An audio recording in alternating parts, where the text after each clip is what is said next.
Good morning. It's Wednesday, November 6, 2024. Mental health is real. Seek help, end the stigma.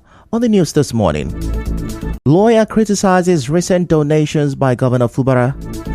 Federal government reveals why arraigned minors were released. National grid suffers another collapse. On the foreign scene, Trump-Harris in tight race. Details of these and more after this break. Congrats.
We begin the news this Wednesday morning with a lawyer at Tamwala who is criticizing Governor Siminalayi Fubara for donating money to some churches and individuals in the state. Mr. Wala, who is also the executive director at Trust Africa Initiative, in an interview with our correspondent said River State funds should not be used for such purposes. He says such funds should be channeled to some sectors within the state he claimed are underfunded. He also said the donations were not made in the best interest of the state.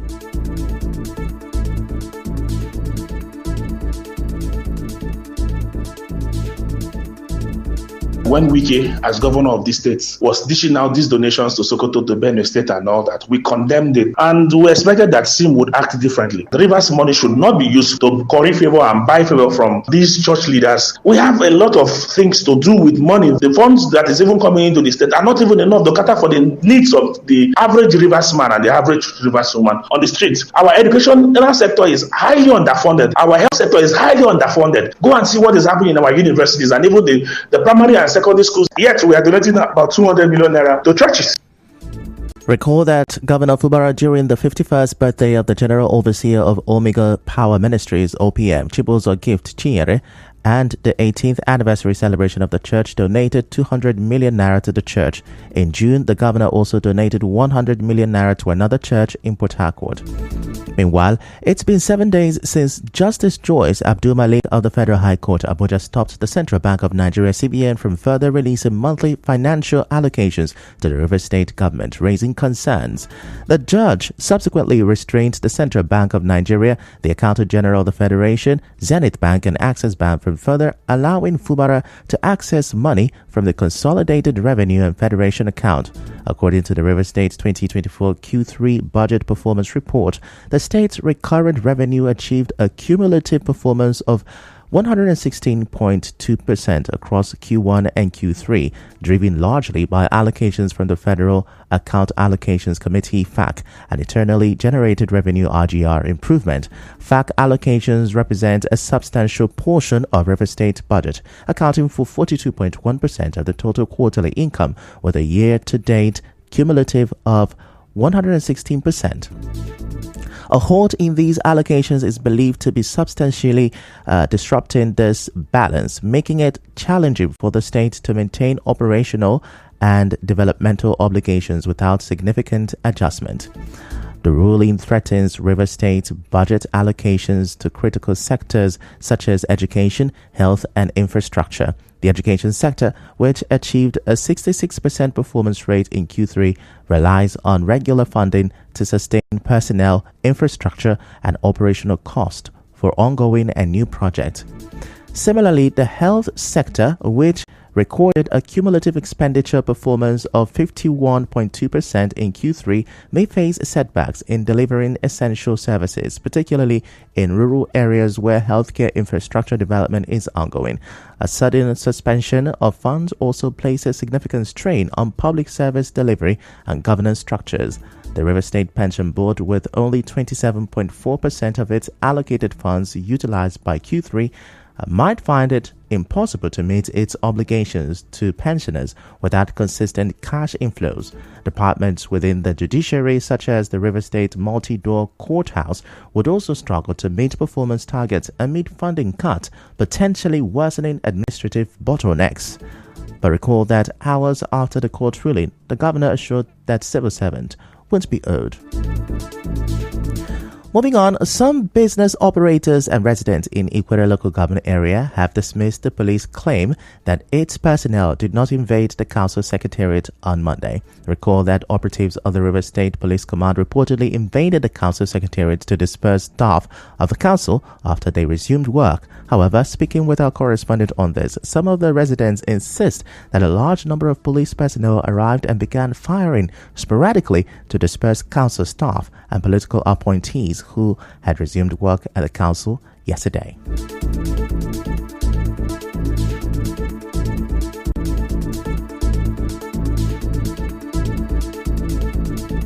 Yesterday, the people came to resume duties as usual. They came to the council. They were here when I drove out to Port Harcourt. On my way back, here was like a walk from filled with smokes. They couldn't even allow me to drive in. What happened? They said the police came in their vehicles in numbers, shooting tear gas all over. Cans of the canister that they threw.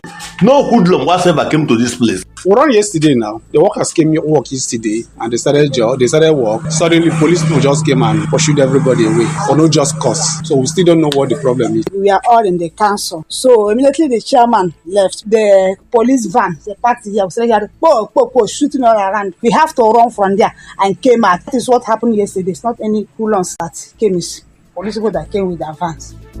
They also spoke on the effect of the continuous blockade of the council secretariat on their businesses.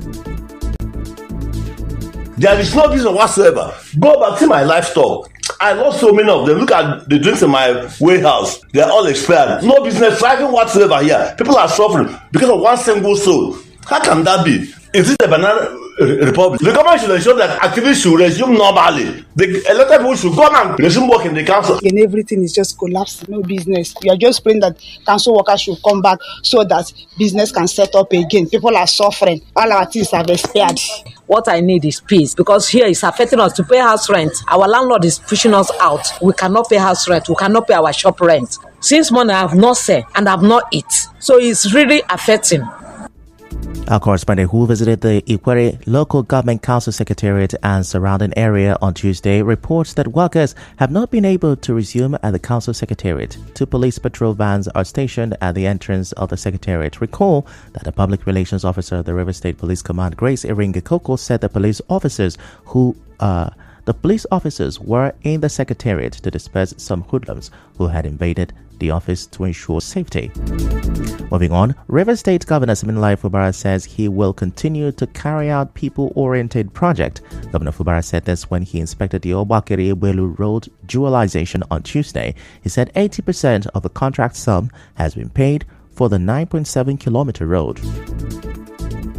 In 8 months' time, that this project will be delivered. We made a promise to our people that we will continue to embark on projects that will touch the life of our people. It is not a 1 kilometer road, it's not a 2 kilometer road, it's a 9.7 kilometer road at the cost of about 15 billion. So you can imagine what we are doing to better the life of our people there. I personally came to the waterfront to see what we could do to connect the other side of the river to this side. But we're working on it. Let's see. By the time we're done with this, we'll now decide on what to do about it. But I can assure our people we'll continue to make you happy for your support to us. Thank you.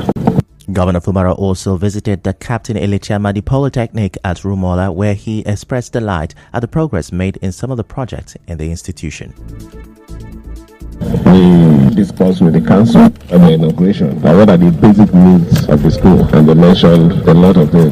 accommodation, office block, and the completion of the Senate building that has been on for the past 8 years. We assure them that we're going to do that, and we've already released 50% of the cost of the completion. I'm happy with what I've seen. It means the council and the council chairman and his members are very committed. So we give them all the support to make sure they succeed. Still to come, National Grid suffers another collapse. Stay with us.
You're welcome back, and now the rest of the news. The sector commander of the Federal Road Safety Corps, FRSC, in Rivers State, Iang Omo, is calling for collaboration from stakeholders and individuals to reduce road crashes across the state. Mr. Omo made the call while launching the 2024 Ember Month Special Patrol campaign at the FRSC Command Headquarters in Port Harcourt. He dismissed the belief that the Ember Months are plagued by road crashes due to demons. Road safety is a shared responsibility. Passengers must therefore speak out at any point they notice that drivers are committing traffic infractions capable of putting their lives and the other road users in danger. Passengers and drivers must stay focused and vigilant while on transit. Passengers must maintain high level of comportment so they do not distract the drivers. Passengers must have the right for safe trip from the point of departure to their different destinations. Critical stakeholders in Rivers State in the transport sector are hereby invited to work together. He also reassured the public that the Rivers State FRSC Command is committed to providing guidance to motorists and passengers. The Corps is committed to ensuring that both passengers and drivers are equipped with the right information and knowledge on the best way of using our roads with a view to significantly reducing road traffic crashes, injuries, and deaths. Every sector command is ever committed to ensuring that these Ember months witness drastic reduction in road traffic crashes statewide. Mr. Omo emphasized that the FRSC will strictly enforce road traffic rules and regulations in the state.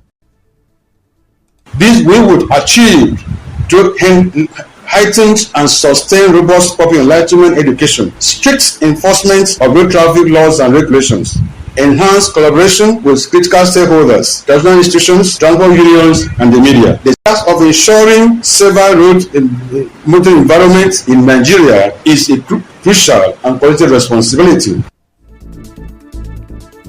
Our correspondent Emeka Otuka reports that the theme of this year's Ember Month Special Patrol is Speak Up Against Dangerous Driving. Away from that, the elders and chiefs of Umuakono community in Chokota, Eche local government area, have constituted an interim management team to pilot the affairs of the community. In a statement signed by the community secretary, Ike Furako Umeri, those appointed are Elijah Stainless Nweke, Augustine Nwalogu, Eze Ishmael Okechukwu and Anderson Wafo. The statement said it followed a vote of no confidence passed on the Mbaragida of Umuakono, Eze Theoman Anum, at the gathering of Umuakono people yesterday. In an acceptance speech, the chairman of the management team, Mr. Stainless Nweke, while promising to deliver his best for the overall development of the community, called for the support of stakeholders. We call on the general public, stakeholders, government officials, business partners that Theoman Angom no longer hold the mandate to represent Umuakono community. The decision to remove the Mbaragada of Umuakono was reached after careful consideration of his conduct, which has compromised the trust and the well-being of our community. The ex-official Eze Okechukwu also spoke.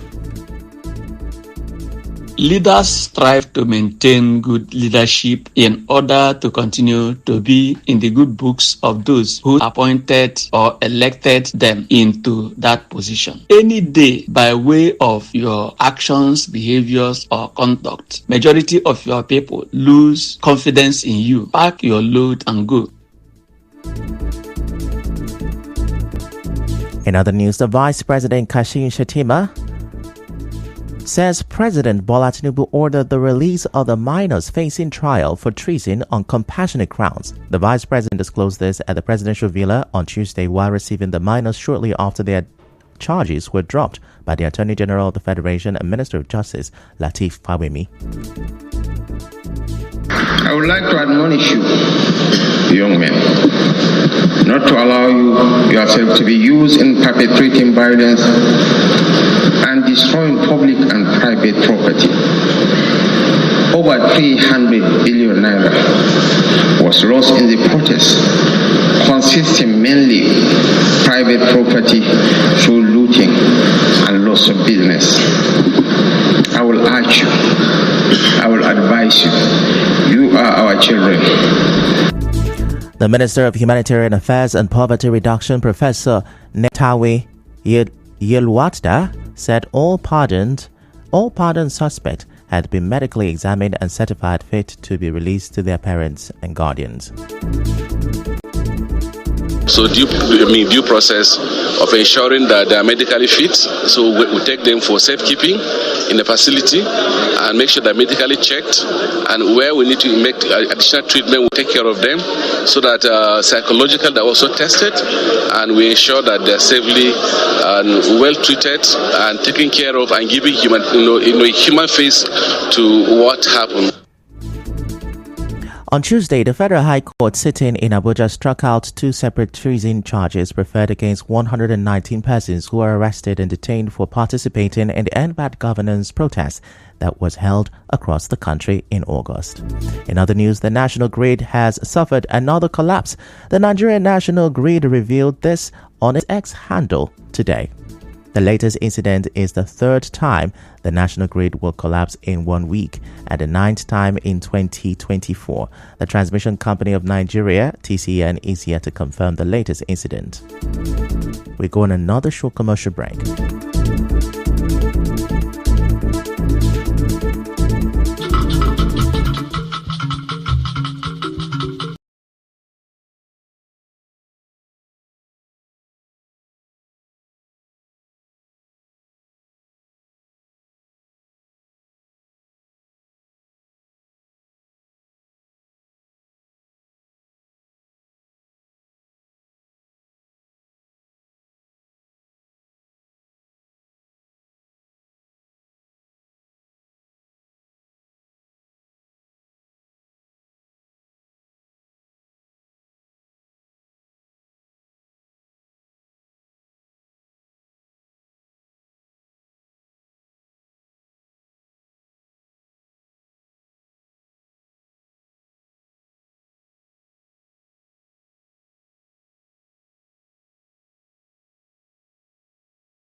Republican Party presidential candidate Donald Trump is projected to win North Carolina in the first result from one of the 7 key battleground states.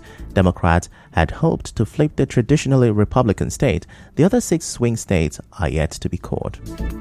On the news this morning, you heard recent church donations by Governor Fubara has been criticized.